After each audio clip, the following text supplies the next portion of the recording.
Presiden Prabowo Subianto melantik Jenderal Tandio Budi Revita sebagai Wakil Panglima TNI.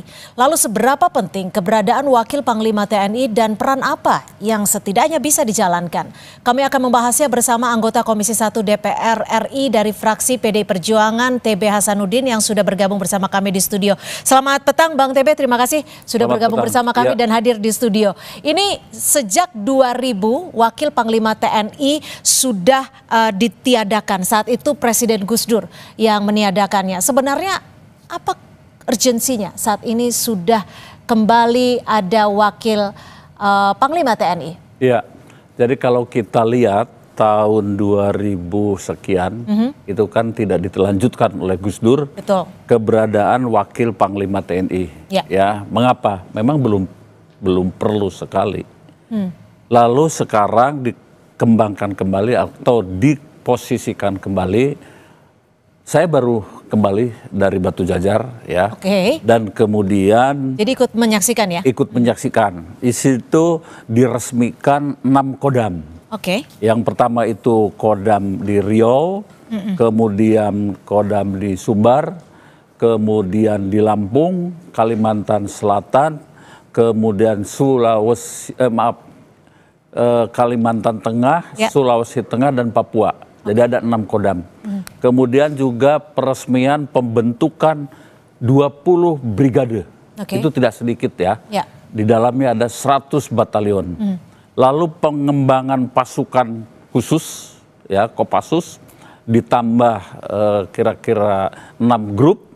Kemudian marinir ditambah 5 batalion infanteri pendarat ya. Kemudian juga Kopasgat ditambah sekitar 2 batalion tempur, kemudian 1 batalion bantuan tempurnya, begitu. Jadi terjadi eskalasi penambahan dengan penambahan personil, ada restrukturisasi, ya terus terjadi, ya kendali atau rentang kendali komando pengendalian itu menjadi semakin luas.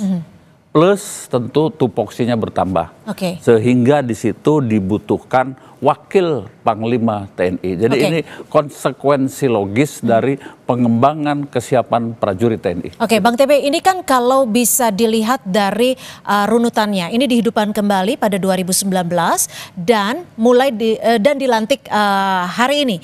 Apakah dari DPR Komisi 1 sendiri sempat diminta konsultasi ataupun diberitahukan sebelum ini diresmikan ataupun dilantik? Secara resmi tidak.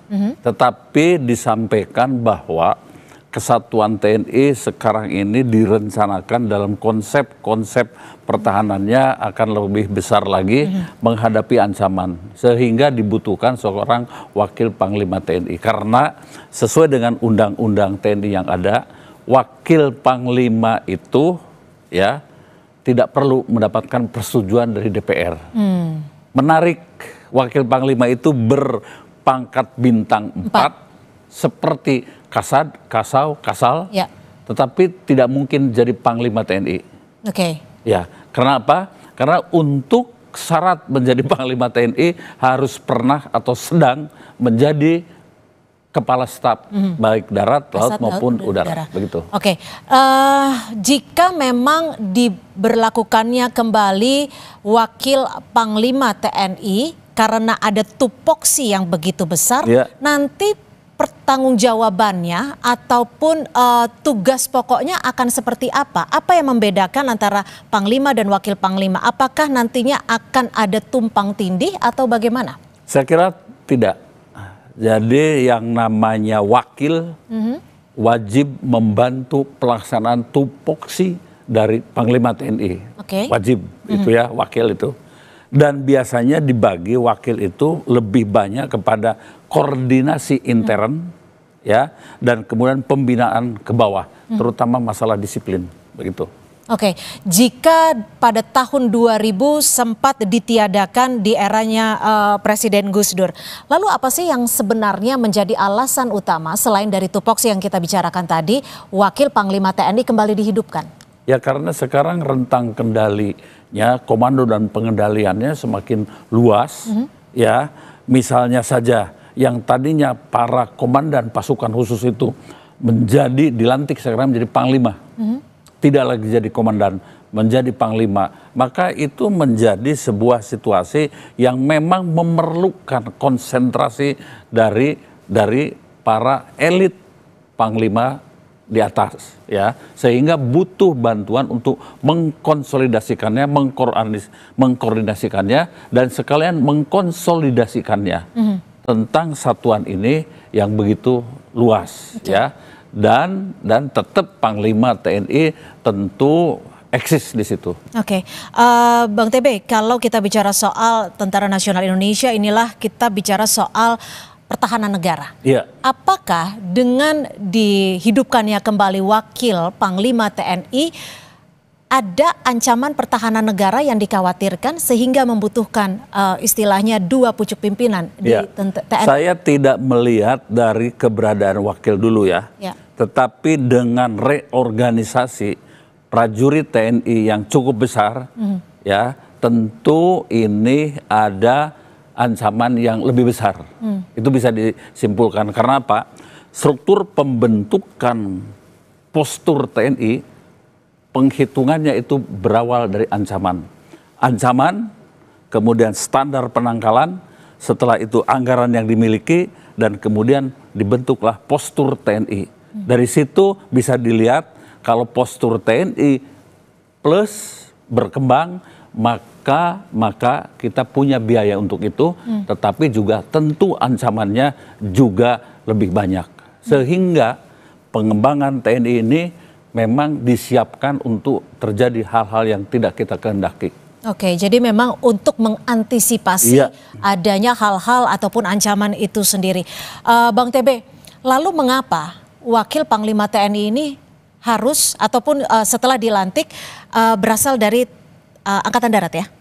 Oh, saya kira begini, kalau soal itu ya kita bisa bergilir, tidak ada ketentuan-ketentuannya seperti Kasum dari angkatan lain, ya, kemudian juga staf-staf intelijen, kemudian operasi, kemudian juga personil itu mix dari darat, laut, udara, begitu. Sehingga komposisi ini menurut hemat saya, yang saya memang mantan prajurit yang pernah juga di Mabes TNI, saya kira tidak ada masalah. Lalu bagaimana dengan seleksi yang sudah dilakukan? Apakah Komisi 1 DPR RI ini juga mendapatkan informasi sebelum dilantiknya wakil Panglima ini? Saat di Tidak ada seleksi, tidak ada fit and proper test. Tidak ada laporan juga kepada Komisi 1. Tidak ada. Itu menjadi intern ya, keputusan dari Bapak Presiden.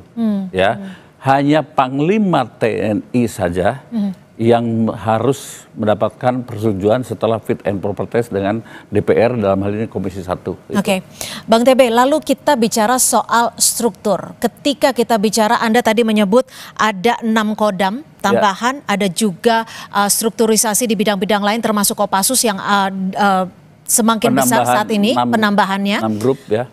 Lalu bagaimana dengan efektivitas struktur komandonya nantinya ketika ada Panglima dan juga ada Wakil Panglima? Justru dengan rentang kendalinya semakin luas, kehadiran Wakil Panglima itu menjadi lebih solid, lebih juga terkoordinir, begitu ya. Sehingga, termasuk dengan matra-matra lainnya, dengan AU dan Laut? Iya, betul. Karena apa? Puncaknya itu dia menjadi orang nomor 2 di TNI, ya, TNI Angkatan Darat, Laut, dan Udara. Setahu saya, siapapun yang memimpin di Mabes TNI, kami, apakah itu prajurit darat, laut, udara, tidak ada masalah. Oke, Bang TB, mungkin terakhir, dengan adanya penambahan, bisa dikatakan ada 2 orang sekarang di pucuk pimpinan TNI. Lalu bagaimana ketika keberadaan Wakil Panglima TNI ini tidak menimbulkan adanya dualisme komando atau mungkin memperlambat atau mempercepat proses pengambilan keputusan strategis dari TNI? Tidak, karena pembagiannya jelas. Yang pertama itu mengorganisir ke bawah, termasuk disiplin. Yang kedua itu mengkomunikasikan antar angkatan dan tugas-tugas lain. Sementara Sementara dalam pengambilan keputusan hanya Panglima TNI yang dapat membuat keputusan, bukan Wakil Panglima TNI. Jadi Wakil Panglima fungsinya hanya untuk memberikan masukan? Untuk mengorganisir, memberikan masukan, dan menyiapkan pasukan. Komando tetap ada di tangan Panglima TNI dan tentu atas perintah Presiden. Oke, keputusan mutlak tetap ada di tangan Panglima TNI? Yes. Baik, atas perintah Presiden. Saat ini Presiden. Sesuai dengan undang-undang. Sesuai dengan undang-undang. Baik, terima kasih Bang TB Hasanuddin, Komisi 1 DPR RI sudah memberikan perspektifnya. Mudah-mudahan dengan keberadaan Wakil Panglima TNI ini dapat mempermudah dan juga menjadikan TNI jauh lebih baik lagi. Terima kasih Bang TB, selamat sore.